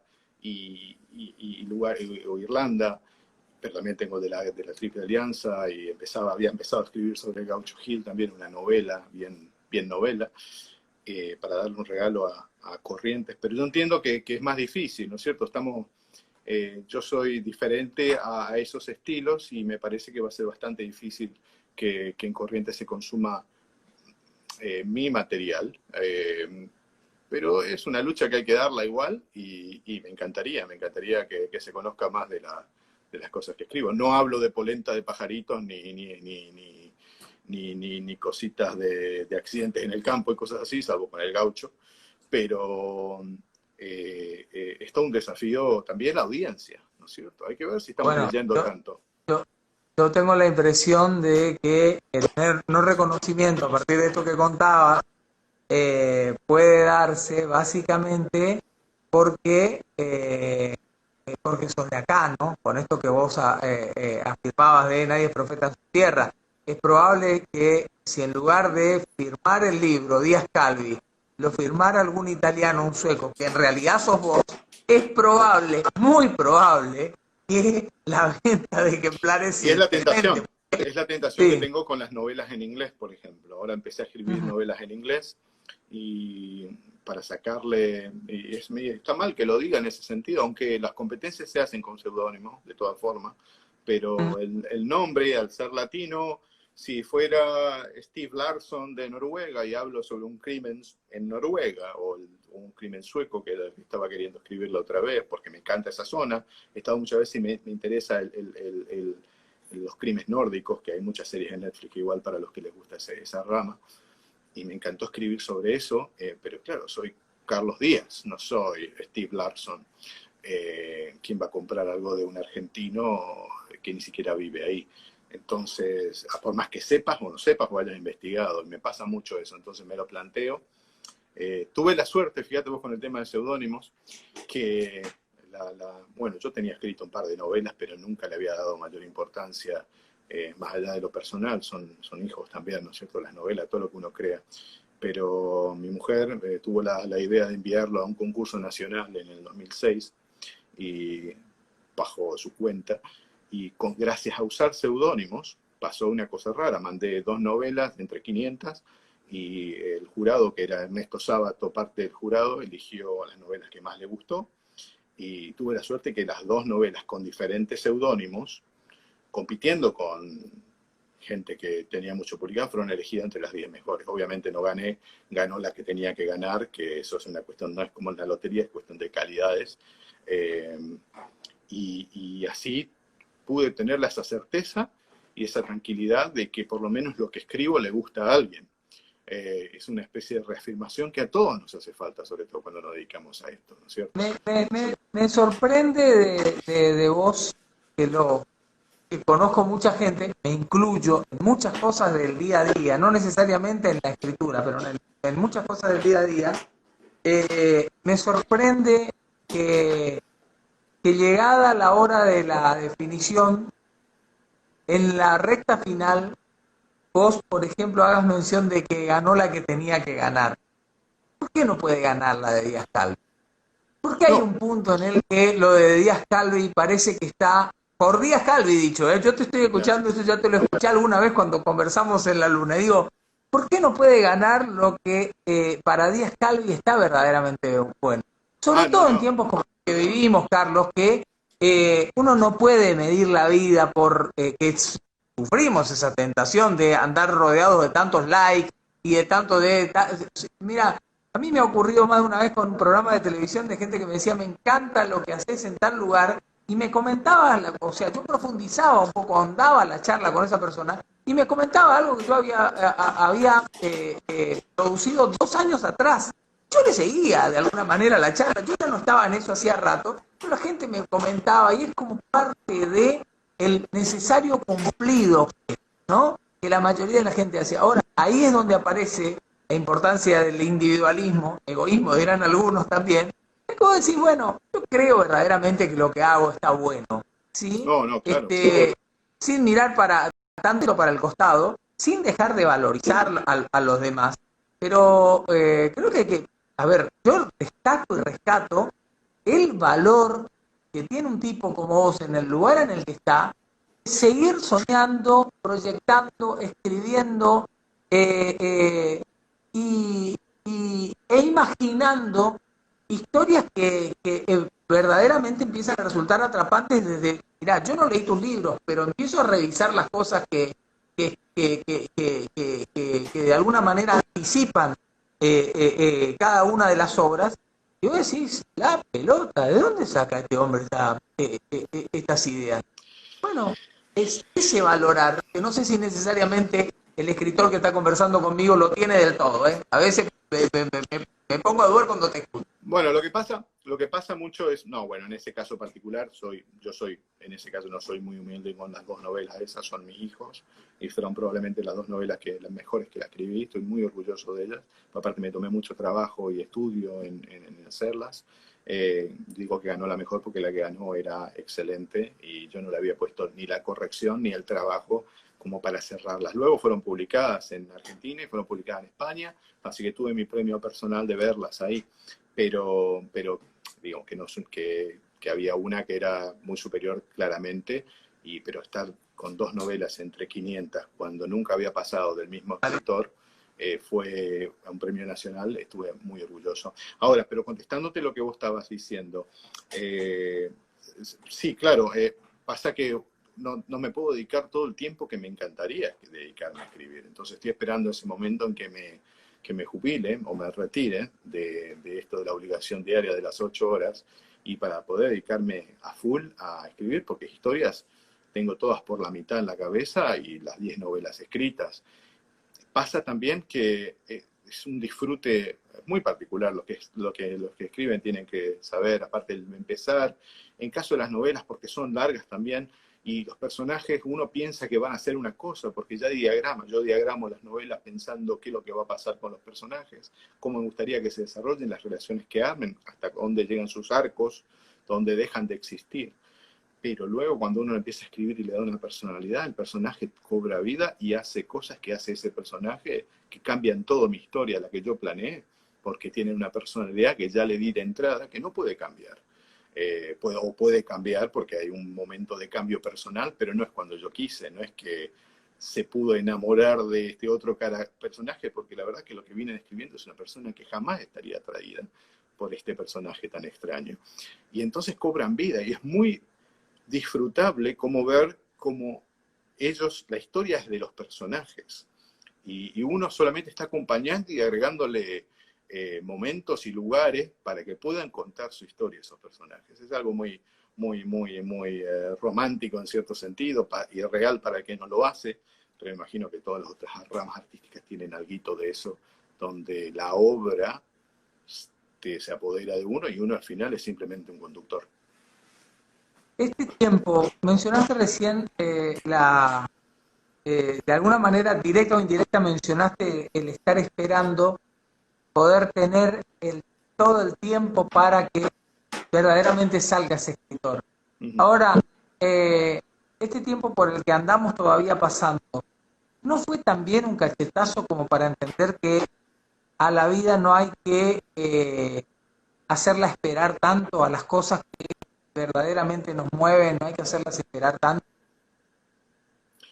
Estoy absolutamente de acuerdo y aparte es el moto que tenemos en la familia, no solo yo solo. De siempre creemos que la vida es una sola y que hay que aprovechar, por eso parte de esta búsqueda de algún día poder retirarse, sabiendo que aún teniendo un excelente trabajo y ya una historia de 20 y tantos años fuera del país, no hicimos todavía esa comodidad como para poder hacerlo en cualquier momento, porque nos pasamos viajando por todos lados, con el bebé de 5 meses en Marruecos, a Japón cuando tenían 1 año, a Tailandia, Malasia para escribir, Turquía para escribir 1 mes cuando tenía mis ahorros, los usé todo para irme a Turquía para escribir sobre los turcos, una de las novelas que fue publicada. Entonces, la vida, viajar primero que nada es probablemente lo más enriquecedor que uno puede hacer en la vida, abrir lo que estuvimos hablando hoy, ¿no es cierto? Abrir un poquito las experiencias, sobre todo cuando uno puede vivir en estas sociedades, se da cuenta de los pros y los contras de todo, incluso las cosas que nos caracterizan a los argentinos, que te hacemos limonada con peras, ¿viste? Podemos tener unos recursos increíbles. Entonces, para mí, eso, Daniel, es una cosa que está constante en nuestra vida, ¿no es cierto? El de poder darnos oportunidad de hacer las cosas. Esta cuarentena me permitió continuar una novela, empezar a pintar, empezar a aprender a tocar la guitarra. Creo que todos tenemos que, yo siempre llamo la palabra davinchear, que es intentar hacer diferentes cosas, pasar la vergüenza, dejar la vergüenza de lado. Una de las cosas que yo creo que en la vida son más importantes es no quedarse con esa pregunta de qué hubiera sido. Jamás. El día que me tenga que ir a este mundo, quiero irme con la tranquilidad de que no me quedó ni un qué hubiera sido en el tintero. Ya lo otro, seguiremos trabajando hasta que llegue el momento que podamos hacerlo. Pero escribir, yo espero que no me va a dejar nunca. Lo que sí quiero dedicarme es a tener esas 8 horas por día, si pudiera algún día, de corregirlo bien, de poder, en vez de tener 5 historias en la cabeza, poder diagramarlas, es decir, de enero y febrero voy a escribir esta, marzo, abril esta otra, porque tengo 5 en la cabeza, y las tengo que seguir haciendo lo antes posible. Pero sí, vivir es lo más importante, disfrutar es lo más importante, es una sola vida, la vida. Creo que yendo a tu pregunta, creo que el COVID si es algo que nos tendría que haber servido para todos, es recordarnos a todos nuestra finitud, es recordarnos a todos que las cosas cambian y que tenemos que estar siempre intentando hacer los que no más nos enriquecen, ¿no es cierto? Y la familia es lo más importante, y nuestros amigos son lo más importante, y que todo tiene una fecha de caducidad, y ¿por qué no pensar en nuestro legado? Porque todos estamos acá por un periodo que es un chasquido en esta vida, y el arte es probablemente lo poco que hay realmente que puede dejar un legado. Dejar esos libros para nuestros hijos, para nuestros nietos, dejar esa pintura para nuestros hijos, para nuestros nietos, para decir, estuvimos acá. Y para los que no son creadores, animarse a crear algo, animarse a crear esa empresa que uno no quiso hacer, animarse a un cambio, porque la verdad, la gente no nos va a mirar, nos mira y va a decir, mirá, este tonto intentando hacer algo y seguramente le va a ir mal, viste, te dije le iba a ir mal, se quiso poner a escribir poemas y la verdad que son una porquería. Digo, pero la sensación de que tenés cuando escribís un poema y es tuyo, no te lo va a quitar nadie. Y normalmente la gente habla mucho, y por eso me fui de Facebook también, porque es muy difícil congeniar quién está y quién no está, y las envidias mías, y todas esas cosas, y manejar los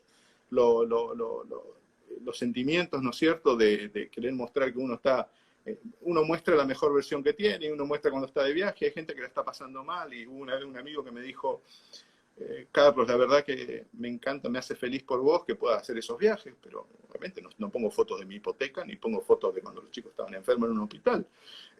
Pero claro, me hace mal porque yo me estoy divorciando, o mi hijo está enfermo, o tal cosa. Entonces siempre hay que tener un balance muy difícil para este tipo de cosas. Pero bueno, la vida es lo más importante, Daniel, adaptarse al cambio y ser creativo. Yo creo que todos lo pueden hacer, y la diferencia más grande, me dijeron una vez, entre los que crean y los que consumen, los que miran una serie de Netflix y los que creen, es ese 5% de animarse a decir, che, yo tengo una buena idea, voy a ponerla a escribir por más que me digan lo que me digan, y se la voy a mandar a la gente de Netflix en Estados Unidos desde Corrientes. No importa, y mandaré 3 o 4. Si hacen esas cosas y se lo mandan a Universal y se lo mandan a esto, van a ver que algún día alguno va a responder, y si no es Netflix va a ser otro. Pero ustedes se van a sentir bien también porque están haciendo algo por su pasión. ¿En qué anda el escritor por estos días?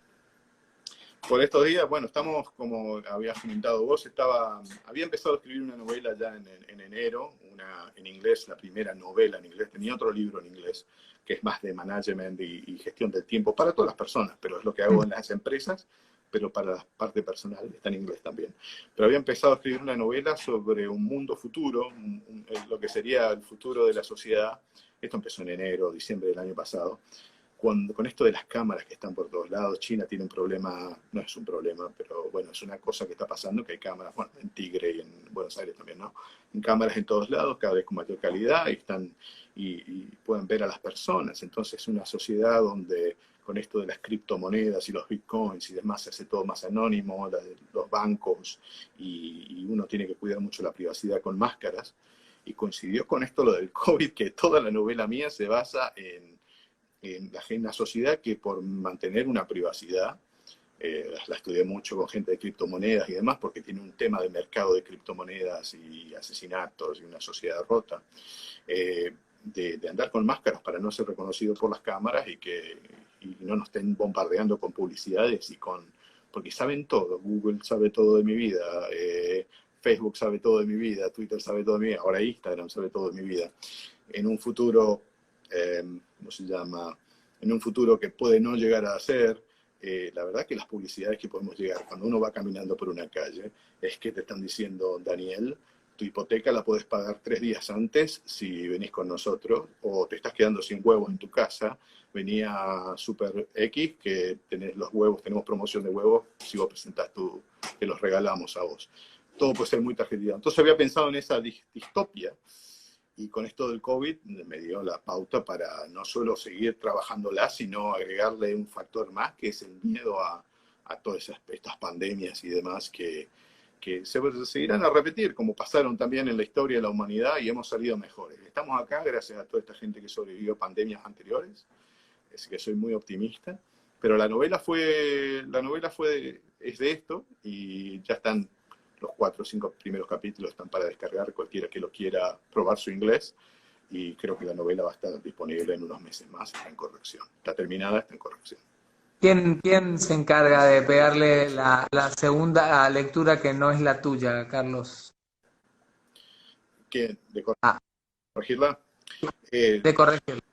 sí, bueno, primero que nada tiene que pasar el filtro de mi esposa, que ella es la que me controla y obviamente va a tener unas críticas constructivas sobre mi primera parte en esta charla, donde me fui para la política, que debo mantenerme al margen. Pero no, ella es mi lectora predilecta, así que no tiene miedo de decirme en que me equivoco. Pero luego tengo un grupo de amigos que son editores, que ya me vienen acompañando hace rato, que la corrigen en inglés en este caso. Y después está la editorial. Bueno, en el caso de inglés no tengo editores en este momento, entonces por eso no la puedo sacar, las del inglés no las puedo sacar a Amazon y demás, porque la están revisando. Están 10, 20 editores que la están mirando, y cuando termine esta en unas semanas más de corregir, las tienen que ver si les interesa publicarlas ellos. Y yo creo que esta tiene potencial, lo que pasa es que escribir en un idioma que no es el de uno es complicado. Uh-huh, uh-huh. Decime, y esto de no tener editores, lo que sí está editado, más allá de lo que editaste oportunamente en Corrientes, ¿cómo fue la edición? ¿Dónde te largaste por tu lado también? No, ¿Fue gracias a los premios. obras? Obviamente todos conocemos lo que hizo, bueno, Leo Moglia fue uno de los primeros que reaccionó después de los premios que tuve a nivel nacional, o las menciones a nivel nacional. Luego tuve, por suerte, premio de literatura de Corrientes un par de veces, primer y tercer puesto en 2 novelas, pues salí otra vez primero y segundo. Premio Corrientes de literatura cuando Pocho Roch sacó la de música. Estoy muy agradecido a la ciudad, a la provincia, obviamente. Me encantaría que me conozcan más y que puedan descargar los libros. Lo voy a poner todos gratuitos luego para que quiera conocer un poco más. Pero Leo me dio un espaldarazo importante. Luego en Buenos Aires me decidieron publicar otra, y luego salió una editorial de Canarias que quiso publicar otras 3 más para el público en España. Y después tengo estos editores por Amazon. Pude publicar las otras 3, así que creo que tengo las 9 de las 10 están publicadas, más la de Management. Pero claro, yendo al punto que me decías antes, Daniel, si se venden, que no es un número menor, que se vendan 5.000, 10.000 novelas al año, o 5.000 o 6.000, y por los porcentajes que se manejan en literatura son ínfimos, la verdad. Si uno no es un Paulo Coelho, te queda menos ellos ganan el 15%, vos te queda el 8%, el 7%. Entonces, de esos, la verdad es que no da para vivir, no da para ni pagar la hipoteca ni nada. Entonces, yo tenía un agente que me había dicho una vez: Carlos, a vos te encanta escribir, escribís bien. Lo que tenés que hacer es escribir, seguir escribiendo, sacar material, escribir 10, 15, 20, 30. Porque algunas de ellas son muy buenas realmente. No lo digo yo, sino por los premios. Y con que una enganche en el circuito, como lo está pasando con Santiago, que es una novela, la segunda que escribí, pero es la que más éxito ha tenido, todo el mundo le gusta, le encanta. Una vez que la gente, haya un grupo que lo lea, lo agarre, luego van a buscar las otras, van a ir consumiendo las otras. Así que mi objetivo es seguir produciendo, seguir creando, que es lo que más me llena en el mundo, junto a mis hijos y a mi esposa, y que del día de mañana hayan 30, 40 novelas mías para la posteridad y para el legado. ¿En cuánto juega en eso que hoy el escritor, sea cual fuese, tiene la chance? Porque creo que así como hay tipos como Leo, es la impresión que tengo, ¿no?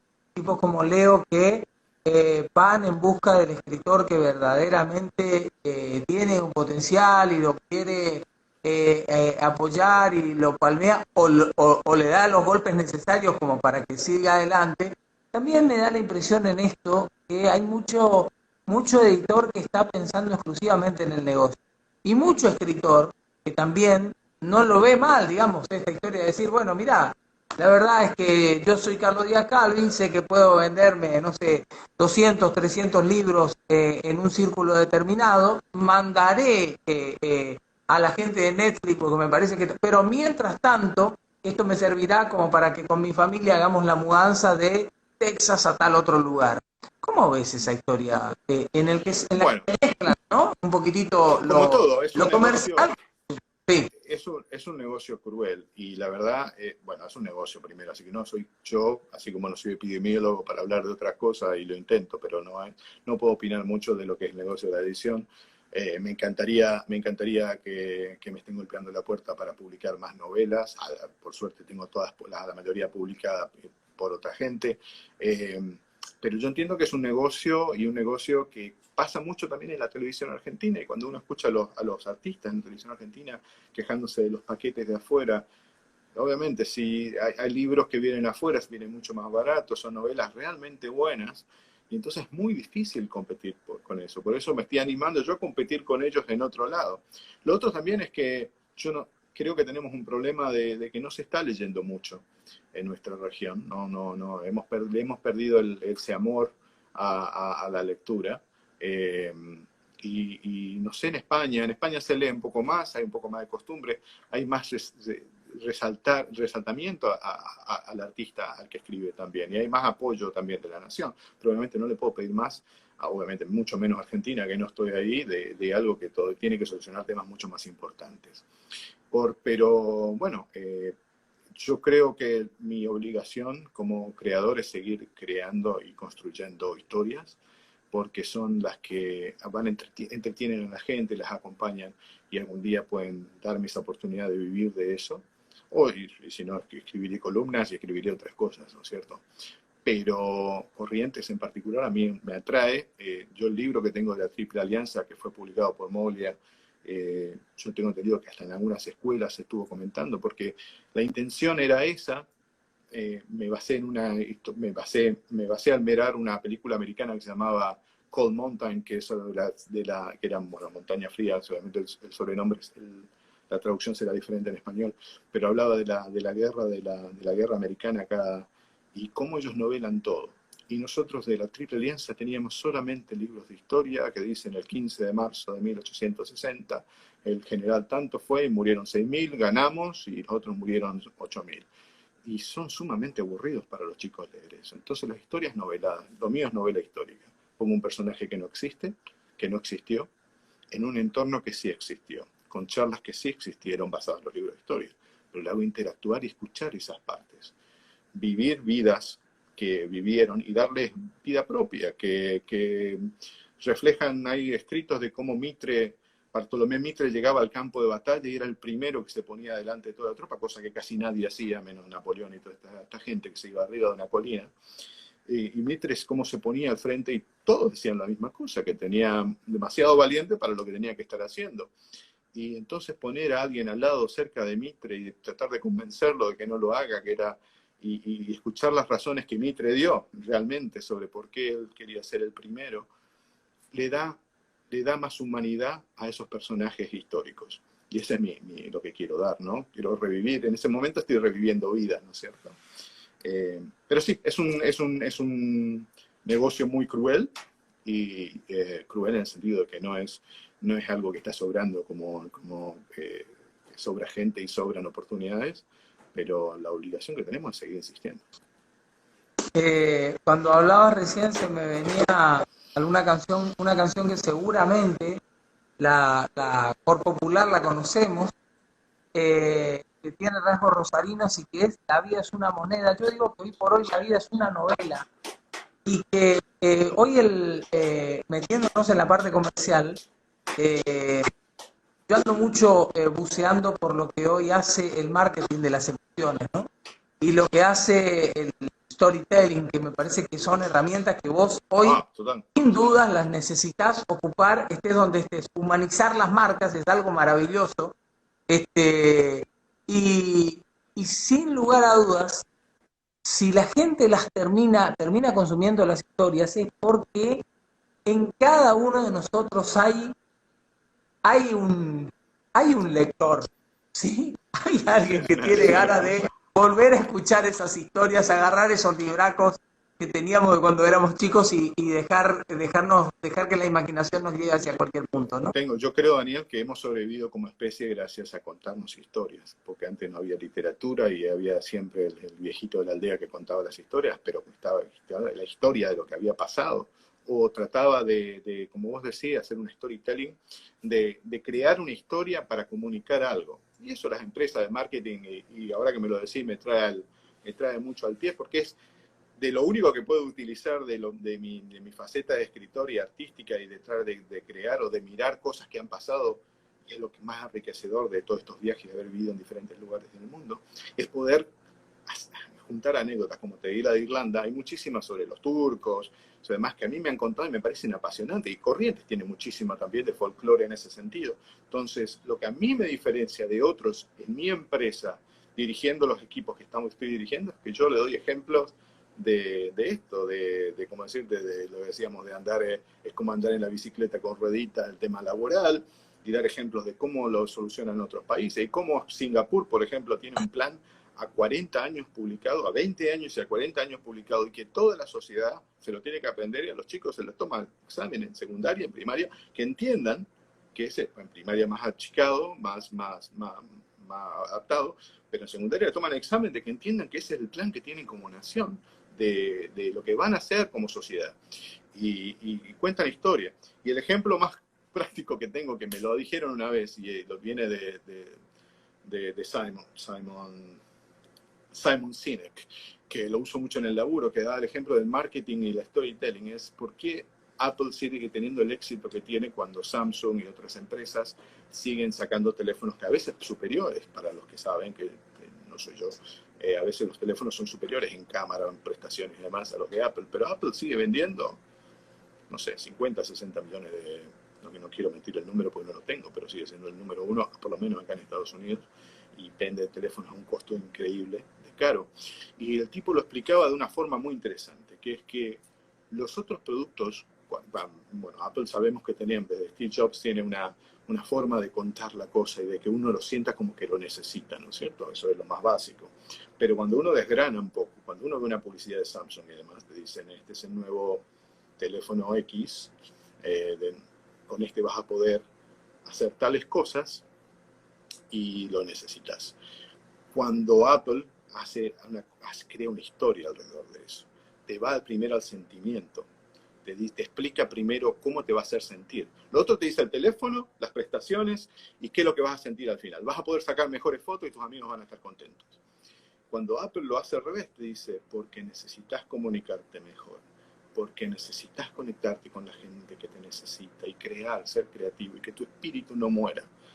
Vamos a mejorar estas prestaciones, el what, el cómo te vas a sentir, lo que te van a dar y al final el producto. ¿Por qué? Porque va de adentro hacia afuera, la corteza, la precorteza y demás, que se usa muchísimo en neurociencia y en esto del comportamiento. Y ese es maravilloso.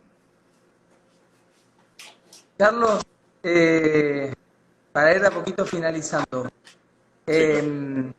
suponte vos que sos la persona a la que le acaba de caer en unas hojas desorganizadas, muy desorganizadas, la novela del país, de la Argentina. ¿Cómo se le da un final más o menos aceptado por el público lector como para que consuman dicho material? O en todo caso, si no fuese esto, ¿qué final imaginás vos que va a tener la novela argentina tal cual la estamos viviendo y protagonizando todos en el día a día? Sí, es muy difícil porque el tema económico es preocupante y todavía no vimos las ramificaciones de lo que puede pasar, ¿no es cierto? Pero sea lo que sea que pase, lo primero es que ojalá, mi esperanza es que se vea que Argentina actuó bien con respecto al coronavirus, como lo hizo hasta hace poco, pero hay mucho riesgo de que la gente se empiece a inconformar y a protestar y a querer producir. Mi sueño, ese libro lo que tendría es que Argentina se reveló a pedir un plan, no a pedir cambios políticos, ni cambiar partidos, ni demás, a pedir que la gente que asuma tenga un plan. Que tenga un plan porque son muchos ministerios, son muchos gobernantes, todos deberían estar pensando en cosas diferentes, no solo en la salud. Y entonces que haya un plan y que todos compremos ese plan y que sepamos que hoy estamos mal, pero en 5 años vamos a estar mejor y que el gobierno que venga va a seguir, porque la parte de infraestructura no se puede dejar, ya vimos lo que pasó, el gasto público no puede seguir lo que está, y todo el mundo, no lo dice Carlos Díaz, todo el mundo, todos los economistas del mundo dicen no puede sobrevivir un país que tiene tanto gasto público y ahoga a sus empresas. Entonces que haya una realización de que el gobierno se financia con los impuestos de la gente que crea, la gente que produce y la gente que da trabajo. Y que eso se logre, que haya un cambio, que todos nos demos cuenta de que la plata, como lo del ANSES, que a mí el ejemplo me pareció muy importante, no es que le están sacando la plata a los abuelos, le están sacando la plata a todos ustedes, a todos nosotros, porque tengo mi plata en el ANSES también, para usarla para fútbol y para usarla para otras cosas. Que haya una realización como país de que se puede ser mejor, que Argentina está condenada al éxito para muchísimas cosas, pero hay que realizarlo, hay que hacerlo. No hay que esperar que Messi nos saque campeón del mundo. Tenemos que tener muchos Messi, son menos que Messi, pero mucha gente dispuesta a poner el lomo y también, si es posible, que repatrien un par de exiliados que estamos lejos y que nos encantaría poder ayudar genuinamente. Así como critico mucho el gobierno, me encantaría poder caer en un gobierno como el actual y decir, muchachos, vamos a usar los OKRs, que es lo que usa Google, para ver los resultados y medir los resultados y ser transparentes con la gente. Nos pusimos a queremos reducirle el gasto público en un 5%, y acá están las pruebas que lo reducimos, están los papeles, está el banco. Y eso, la falta de transparencia, es algo que ojalá podamos aprender como país. Y luego asumir los errores, dejar de compararnos, dejar de mirar Brasil y países más grandes, y ser orgullosos, como vos decías con el tema de la literatura, ser orgullosos de lo que tenemos, pero primero entender qué es lo que tenemos, tener una idea muy clara y tener una conciencia de estas son nuestras capacidades y estas son nuestras limitaciones. Que todo el mundo lo sepa. La vamos a pasar mal un par de años, pero después vamos a estar bien. Lo último, Carlos, cierto es que por esos pagos las puertas están más abiertas y por estos pagos, por tu tierra, del Tarahui también. Pero bueno, el coronavirus sigue siendo de las suyas, la pandemia sigue siendo de las suyas y las cuarentenas siguen impidiendo que muchas puertas se abran. Cuando todo vuelva a ser, no sé si como antes, pero tenga una... se asemeje a la normalidad, por más que sea una nueva normalidad. Y entonces cuando se vuelvan a abrir las puertas, ¿qué es lo primero que va a hacer Carlos Díaz Calvi? Yo darle un abrazo a mi hermana, a mis sobrinos, a mi madre, obviamente, que está ahí, eh, a mis amigos, juntarme nuevamente con mis amigos, que nos peleamos y nos amigamos todos los días, los chicos ahí del Pío, los chicos de los grupos de WhatsApp y demás, pero que estamos todos tirando para el mismo lado, nos apoyamos, nos peleamos y nos amigamos como somos una tribu, y me encantaría poder dar un abrazo a todos, que ahora justamente es lo que tenemos prohibido, ¿no es cierto? Que esa parte de Argentina, espero que no cambie, que no la perdamos y que este virus, como pasó con otros, ya desaparezca, así como vino, desaparezca y volvamos todos un poquito a una normalidad que no era tan mala. Tenemos que hacer cambios porque solamente mostró lo que tenemos, no lo hizo peor ni mejor. A la distancia, de forma virtual, y aunque no se pueda, un abrazo grande, un gusto enorme. Gracias por la predisposición de siempre, Carlos. Gracias Bueno, por tu tiempo. igualmente y un saludo a tu audiencia, a todo Corrientes. Un abrazo enorme. Gracias, Daniel, otra vez. Me siento siempre muy cómodo hablando con vos. Saludos a toda la familia y a disfrutar. Disfrutar. Dale, Gracias. igualmente. Que sigan todos bien, chicos. Un abrazo. Que tengan una excelente noche. Gracias. Carlos Díaz Calvi del otro lado, charlando, conversando en esta noche. Gracias a todos los que estuvieron del otro lado. Un saludo grande a Edu, que está por ahí, a Ed Viñolo, a Gastón Sal, un saludo gigante para Gastón. Bueno, para todos los que estuvieron sumándose. Estuvimos teniendo una linda charla en la cual hablamos de actualidad, de política y por supuesto también una noche en la que se habló y mucho de literatura con un escritor que es bien nuestro, ¿no? Y un tipo que ha hecho con sus novelas muchas cosas. Entre otras, sacar muy buenos premios y demostrar que aquí en la Argentina y en este caso en Corrientes hay mucho arte para compartir y muchos de los artistas que tienen cosas realmente maravillosas, preciosas para brindar. Gente, a todos que tengan una excelente noche, que la pasen muy bien. Ahí me dice Carlos, a los que quieren conocer un poco de su obra, lo está escribiendo, diazcalvi.com, www.diazcalvi.com. Y bueno, esta charla, como siempre, queda aquí colgadita para que la puedan disfrutar y compartir con quienes crean oportuno hacerlo. Gracias a todos, que tengan una excelente noche y volvemos a encontrarnos una de estas noches para seguir con estas charlas abiertas. Chao.